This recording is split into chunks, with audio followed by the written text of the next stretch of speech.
listeners, to today's episode of the BizBlend podcast. Now, you know what, listeners?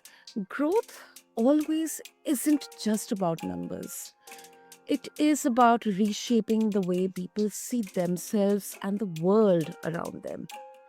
Now, for this one, we are going to explore a story that sits at the intersection of business and beauty, of clinical precision and personal confidence. Cosmetic has quickly become one of Australia's leading cosmetic brands. But behind the glossy results and the booming demand lies a journey of vision, grit, and constant adaptation. And my guest today is the CEO of Cosmetic, the country's first accredited cosmetic clinic, and the driving force behind its rapid expansion.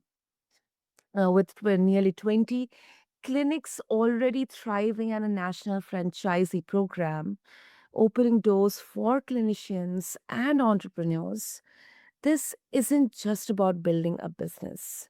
It is about building a movement, one that touches people's lives in ways far deeper than skin. So let's dive in, not just into the opportunities and challenges of scaling one of the fastest growing industries in the world, but also into the deeper questions. What does it mean to create access, trust, and confidence at scale? And listeners, meet my guest, Dr. Vivek Iranki. So, Dr. Vivek, welcome to the show, and it's such an honor to have you here with us. Hello, Sana. Thank you very much for having me back on, and great to be with you. Super, super. Vivek, let's begin with trying to understand the defining strategies here. Now, um, you know, I think it's very safe to say that cosmetic has grown at a pace most businesses dream of. So, looking back, what do you think were the defining choices or strategies that allowed this rapid expansion to take root? That's a very good question. So, from the get go, we approached the cosmetic sector with the same degree of scrutiny as we would any medical business. So, if you look at the background of what we've established in the past we've founded and scaled clinics in dental as well as general practice as well as day hospitals, all of whom has been acquired by larger corporates. So these medical businesses have a higher degree of scrutiny and a higher degree of governance and a very established medical framework that is required. And because of our previous background, we were able to bring those strengths to the cosmetic sector from the early stages. The other thing that we've focused on is the efficacy of treatments. If you look at the types of cosmetic treatments available, there's a Mhm. huge spectrum available. And the question that we always ask ourselves is this backed by evidence? So, unless it solves a problem predictably and safely for a patient, we didn't bring those treatments on board. And that's how we started off, and that's how we scaled. Mhm. And it's really interesting to know that it's more about um, internal systems and leadership than timing or market readiness. So that is really interesting. Um, and You have launched a national franchise program that empowers entrepreneurs, clinicians to step into ownership, and that is very empowering. So, um, was this already in your mind when you started Cosmetic, or you kind of did this when you realized that there's a gap in the industry uh, that you had to solve? Well, that's a very good question because we are the last large chain clinic that went down a franchising path. So if you look at all our competition, all of them have franchised early on. And what kept me away from franchising was the fear of losing control over the end result or the experience the customer may have. And Mm, we looked at what's worked and what hasn't worked with the other companies that have gone down a franchising path. And anyone who doesn't have a background or an understanding of the healthcare sector, bringing them in as franchise partners simply for a commercial benefit tended to backfire more often than not. So what the reason we went down the franchising path was we've had a lot of interest from very highly skilled doctors and nurses. And these are doctors and nurses that have experience in medicine, as well as nursing, as well as cosmetic treatments. But then simultaneously, they've got experience running businesses and the administration of businesses, whether it be their own business or their partners' businesses. And mm, we opened the franchising pathway to those individuals first, and we've seen really good success there. And from there, that's the path that we are now proceeding down. I mean, we get a lot of interest. So we've had more than 300 inquiries in the last month alone. And the issue that we have isn't finding suitable franchise partners, but in a very predictable way, trying to rule out the ones that would not understand the complexities of scaling a healthcare business. Hmm. So I think you know it's very safe to say because yeah, it definitely involves a lot of because franchise model, it's very capital intensive. um it requires a lot of patience and understanding.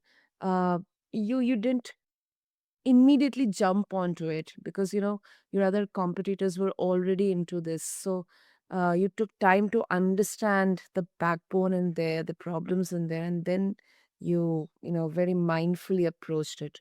I think that is something many entrepreneurs, especially the in the early stage, it's very kind of obvious that we have to tend to the trends or ways to compete with our competitors.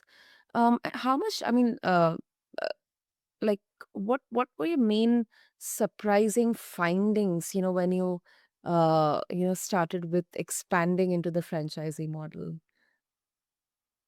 One of the interesting things that we found is actually something that you just touched on, which is the capital intensity of opening a business. Because before we went down the franchise path, we've had 17 clinics already. We've already established economies of scale. So if you're a brand new company that is attempting to franchise and you've got one or two corporate clinics, you haven't yet achieved economies of scale. So you're not able to negotiate better prices on with your suppliers. We've already done that. So as a result, for somebody to open a cosmetic franchise is actually very cost effective. So one of our franchisees, for example, opened a cosmetic in one of the outskirts of Perth in a suburb called Baldivis. And the fit out was, I think, some total of about what, $12,000, $10,000, and the equipment was about $30,000. And the franchise fee as well is very affordable at around $10,000. So she was able to get up and running for just shy of 40,000. And remember, all the equipment is financed. And when we compared that with what's happened with other companies that franchise too early, we are aware of many cases where people have spent hundreds of thousands of dollars on getting a very similar equipment simply because the franchisor hasn't had the opportunity to prove their concept in the market.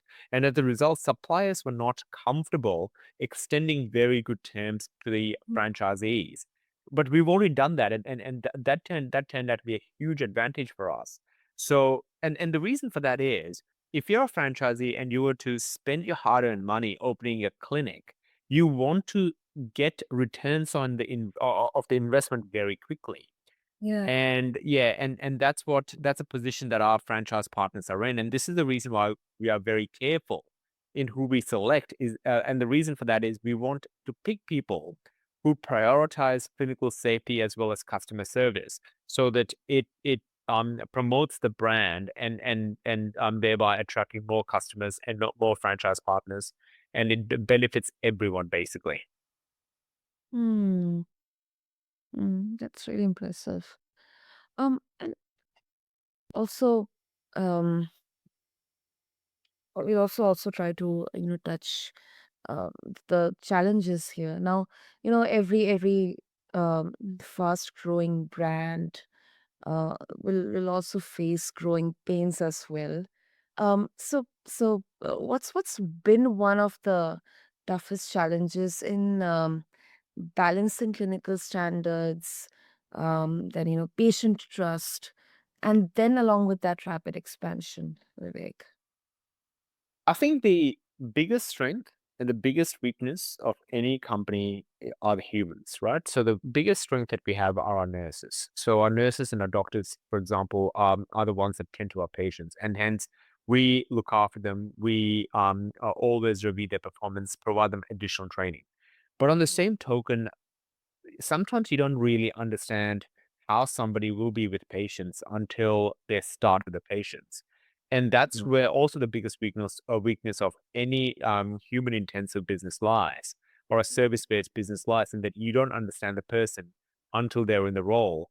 But what we found is we are very good at maintaining good talent. But on the same token, if somebody is not acting in the best interest of the customers or the patients, we've employed a strategy of offboarding them very quickly in order to minimize any reputational damage. And I think the biggest hurdle that any business faces is understanding who the right person is for the right job. Um, Yeah. yeah, I didn't find a high correlation between how somebody interviews and how they perform in real life. I mean, some of the nurses and doctors who are exceptional were very mediocre in their interviews, whereas we also found that some of the people that were mediocre in their roles were exceptional in their interviews.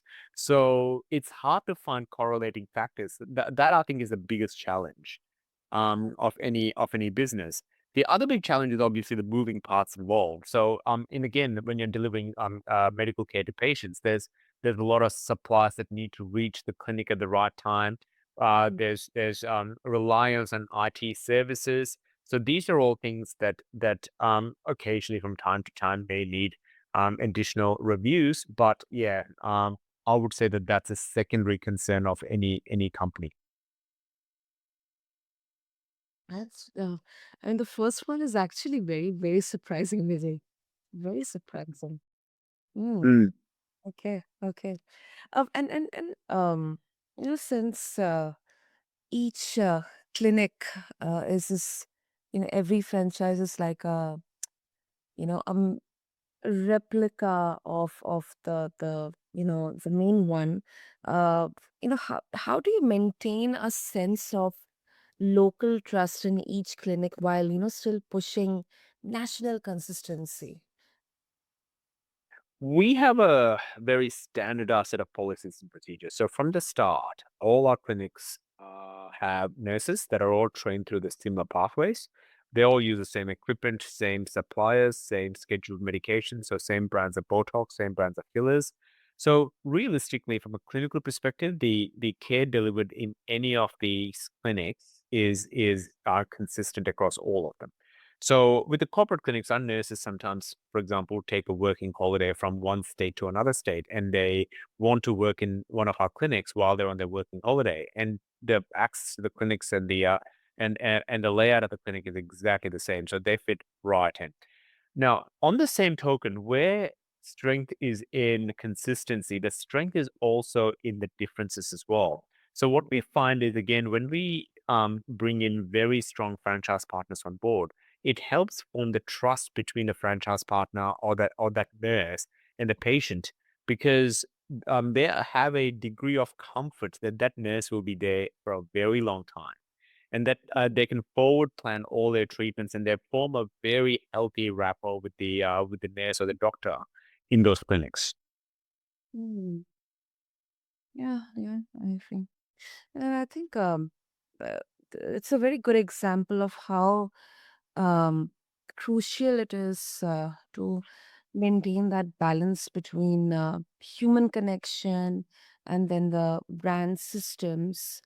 And definitely, I think every modern business has to walk this tightrope.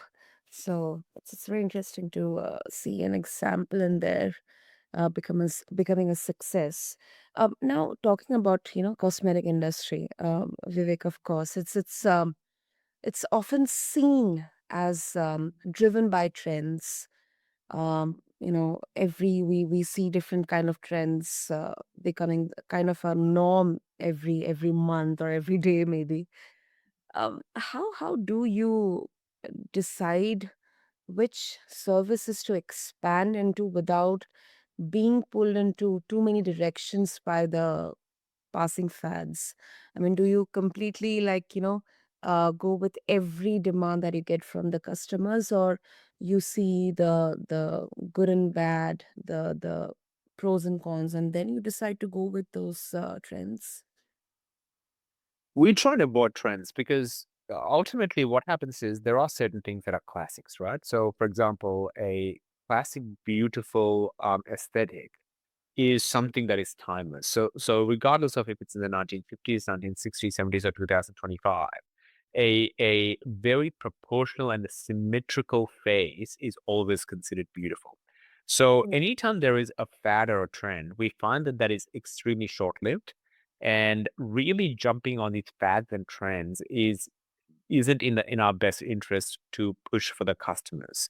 The next thing is what these fads and trends also require. So in some cases, these fads and trends require us to use fillers or Botoxes or devices that haven't yet been tested properly. So our mantra is always the same. Our mantra is always use tried and tested agents as well as devices that, as much as possible, can be reversed very easily and quickly. So all the fillers that we use, for example, can be reversed immediately on the spot if somebody doesn't like their result.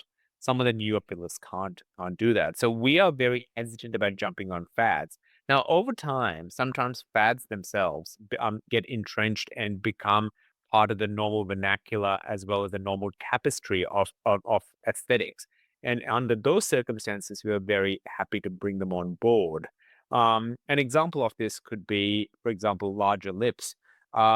There's been a huge spectrum of lip fillers from everything from extremely large to extremely small to disproportionate amounts of fillers in the upper and the lower lips.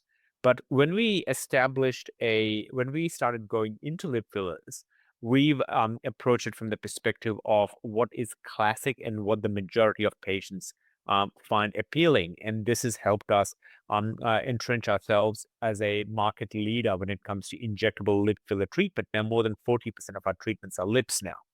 So that's Mm. how we basically approach it. We approach it from the a point of view of safety first, of something that can be reversed, as well as something that is timeless that patients will appreciate over the years.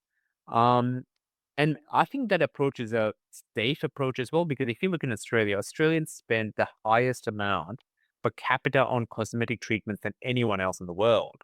And more than 50% of Australian young females look at cosmetic treatments not as a luxury, but as a requirement. They put it at the same level as getting their hair done in terms of their requirement or daily or regular maintenance in order to look presentable.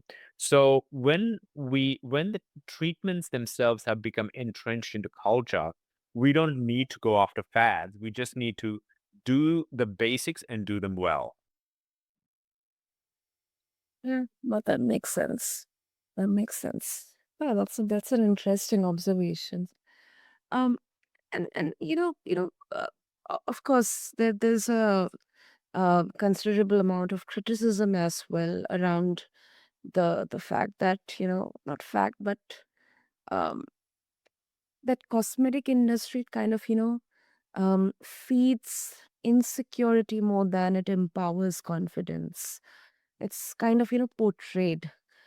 How do you respond to the idea that growth in this sector might actually deepen dependence rather than create freedom? Yeah, there's criticism that is leveled against anything that is seen to improve the aesthetics of people, whether it be clothes, whether it be hairstyle. what we find is we never approach anyone from the perspective that you need cosmetic treatment. Our position's always been the same. Our position is no one needs cosmetic treatments, but if you do want it, we are here to deliver it in a safe, affordable, and predictable manner. That's always been a mantra. So none of our nurses are there to push treatments. None of our franchise partners are there to push treatments. They are there to provide a service when a patient wants to have something done. Now, if you look historically at pretty much any industry out there, anything from shoes to gyms to fashion to any personal services, all of them are designed to make you look aesthetically better than Yeah. otherwise. I'm not aware of any industry out there that is designed to make you look worse and lower your self-esteem.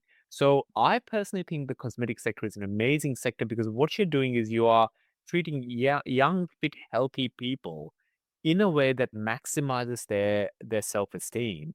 And I can't think of any harm that comes to people by improving their self-esteem. Now, there are some people out there with insecurities, and that's called body dysmorphic disorder. So this is where what they perceive as aesthetically pleasing differs significantly from what everyone else perceives as aesthetically pleasing.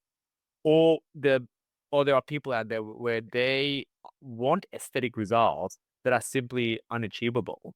Under those circumstances, we screen them out and we basically advise them that cosmetic treatments aren't for them. But for everyone else, I think the net benefits of improving self-esteem is phenomenal. I don't think that should be looked down, vilified, penalized at all. I think that should be embraced. Yeah, yeah, definitely, definitely. Yeah. And before we conclude, Vivek, of course, what's your bigger vision for Cosmetic as a franchisee? Like, is it simply about the number of clinics, or is this something deeper you hope to change about the industry itself? Our short-term goal is to partner with franchise partners that share the same vision as us. So we are very discerning in who we bring on board. We are very discerning in how we train them, how we help them succeed.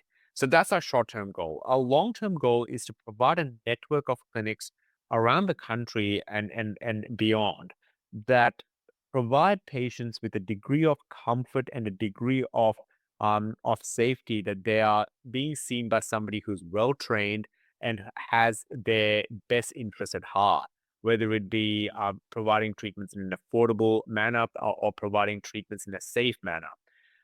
Further to that, there are a variety of treatments that we are considering bringing on board that our clinical advisory committee is reviewing. Um, but again, they have to meet stringent requirements for us to bring them on board formally. That feels, I think it's definitely it looks like a cultural mission. I think which makes the journey much more compelling. So that's really, really good to know, Vivek. So, of course, if our listeners they would like to go and check out Cosmetic, and they would also like to connect with you, what would be the easiest way? The easiest way would be to go to our website. It's cosmetique.au. So that's cosmetiquue.au. And there is a whole section on there for franchisees, potential franchise partners, and there's a lot of information there for anyone interested in inquiring about having a cosmetic franchise. And our website also has a lot of information about different treatments available, as well as information about the different agents themselves. Our social media handle is the same, which is cosmetiquue.au for Instagram and Facebook. And again, there's a lot of information that we provide there as well. Super, super. Well, I'll make sure to have all the details in the show notes in there. And I think it's very clear that um, building a brand like Cosmetic isn't just about business. It's about vision, courage, and then a willingness to navigate complexity. So thank you so much, Vivek, for kind of giving us a reminder that industries evolve because people push them to evolve. So thank you so much. Thank you very much, Sana. Thank you for having me. Thank you, Vivek, and to all the listeners out there, whether you are an entrepreneur, a clinician, or someone who is simply inquisitive about the intersection of beauty and business, I hope you have found the important insights here that challenge you to think bigger, not just about the profit, but about purpose. So, thank you to everyone for joining me on this blend. Until next time, keep blending your passion with possibility. Until then, this is your host, Sana, signing off. Thank you.